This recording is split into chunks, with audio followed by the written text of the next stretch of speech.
Kerala cafe அப்படிங்கிற படத்துக்கான டிஸ்கஷனில் உட்கார்ந்துக்கிட்டு இருந்த கேரளாவின் ஃபேமஸ் திரைக்கதை எழுத்தாளர் அஞ்சலி மேனன் மதியம் வந்ததால் டைரக்டர் அன்வர் ரஷீத் வாங்கிட்டு வந்த பிரியாணி பொட்டலத்தை திறந்தப்ப அதை டேஸ்ட் பண்ணதும் அவங்க கேட்ட கேள்வி, இந்த பிரியாணி எங்கேருந்து வந்துச்சு?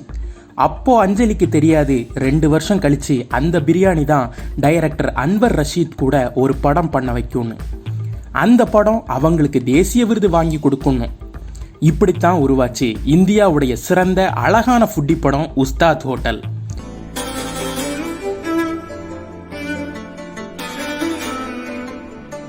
இந்த படம் வெறுமனே சாப்பிட்றத பத்தி மட்டும் பேசல, உணவை எப்படி செய்யணும், உணவை எதுக்காக செய்யணும், உணவை பத்தி ஒரு அர்த்தத்தை கொடுத்துச்சு இந்த படம்.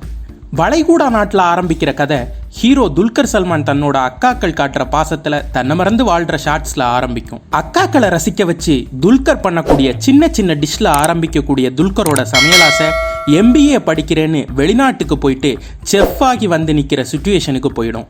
அது துல்கரோட ஜீனில் இருந்துச்சு.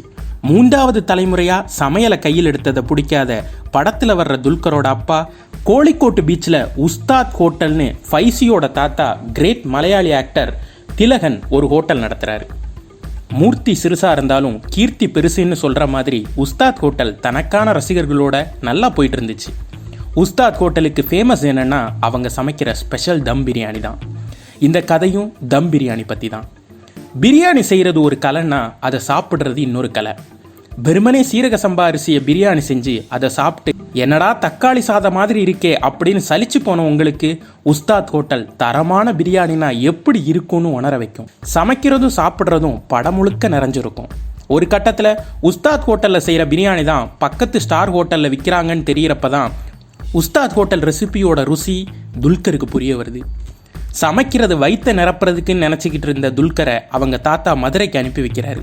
அங்கே தான் சமைக்கிறது வயிற்றை நிரப்புறதுக்காக மட்டும் இல்லை, சாப்பிட்றவங்க மனசை நினைக்கணும் அப்படிங்கிறத துல்கர் கற்றுக்கிறார்.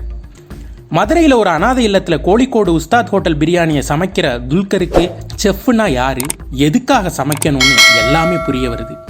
நமக்கும் புரியும். சாப்பிட்றது மட்டும் இல்லை, சமைக்கிறதும் மனசை நிரப்பும். அவிச்ச கறித்துண்டை மூடி இருக்கிற பிரியாணி, அந்த பிரியாணி கட்டை தட்டுனதும் கறித்துண்டு கீழே விழுறப்ப நம்ம மனசும் கீழே விழுந்துரும்.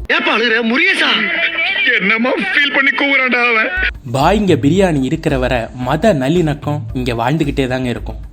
படத்துல தாத்தாவா வர்ற திலகன் சார் துல்கரோட சேர்ந்து சுலைமானி குடிச்சிட்டு பேசுற டயலாக் டீலவசம் மெய்சில் இருக்க வைக்கிற சீன். அது என்ன சுலைமானின்னு கேட்குறீங்களா? நபிகள் நாயகம் காவா அப்படிங்கிற ஒரு பானத்தை விரும்பி குடிச்சாரு. அது பேரிச்சம்பளம் நல்ல மிளகு கலந்த ஒரு வகை பானம். ஆனால் காலப்போக்கில் அதை தேயிலையோட கலந்து பிளாக் டீ மாதிரி குடிக்க ஆரம்பித்தாங்க. கேரளா சுலைமானின்னு மக்கள் அதை குடிக்க ஆரம்பித்து இப்போது கேரளா சுலைமானின்னா கேரளாவுக்கு ரொம்ப ஃபேமஸான ஒரு விஷயம் அப்படின்னு ஆயிடுச்சு. சுலைமானி ஒவ்வொன்றை குடிக்கிறப்பவும் மொத்த உலகமும் நம்ம கண் முன்னாடி வந்து நிற்கும்னு திலகன் சொல்கிற டயலாக் கிளாஸ். അതിൽ ചേർത്തൊക്കെ പറഞ്ഞുതരാം, പക്ഷെ അതിനെക്കാട്ടിലും വലുത് എൻ്റെ മനസ്സിലെ തോന്നല. பிரியாணி ஒரு ஓவர் ரேட்டட் ஃபுட், அதில் பெருசாக எதுவும் இல்லைன்னு சொல்லி சமீபத்தில் செஃப் வெங்கடேஷ் ஒரு பேட்டி கொடுத்தாரு. அது ஏற்றுக்க முடியாத ஒரு விஷயம். ஏன்னா அடித்தட்டு மக்கள் தொடங்கி மிடில் கிளாஸ் மக்கள் வர பட்ஜெட் இடிக்காமல் சமைக்கிற ஸ்பெஷல் உணவு பிரியாணி தான். ஸ்டார் ஹோட்டல் உணவுகளை பிராண்ட் பண்ணுறதுக்கு இங்கே 1000 செஃப் இருப்பாங்க. ஆனால் பிரியாணியை பற்றி நாம் பேசாமல் வேற யாருங்க பேச போகிறா? Biryani is not a food, it's an emotion. Chicken biryani, mutton biryani, egg biryani, kuska, அதில் ½ பிளேட்டு, குவார்டர் பிளேட்டு, அப்புறம் ஹைதராபாதி பிரியாணி. பிரியாணின்னு ஏடி வச்சு தக்காளி சாதம் கொடுத்தாலும் பிரியாணின்னு நினச்சிக்கிட்டு சந்தோஷமாக சாப்பிட்ற இரண்டா இது. மொத்தத்தில் உஸ்தாத் ஹோட்டல் படத்தோட மெசேஜை திலகன் சார் அவர் வாயாலேயே சொன்னாதானே நல்லா இருக்கும். இன்னைக்கு நாம சாப்பிட்ற காய்கறிகள்ல எல்லாமே கண்ணுக்கு தெரியாத பூச்சிக்கொல்லிகள் ஒட்டிக்கிட்டு இருக்கிறப்ப எது ஹெல்த்திங்கிறது புரியாத புதிரா இருக்கு. ஆனால் நான்வெஜ் விஷயத்தில் அந்த கவலையே வேண்டாம்.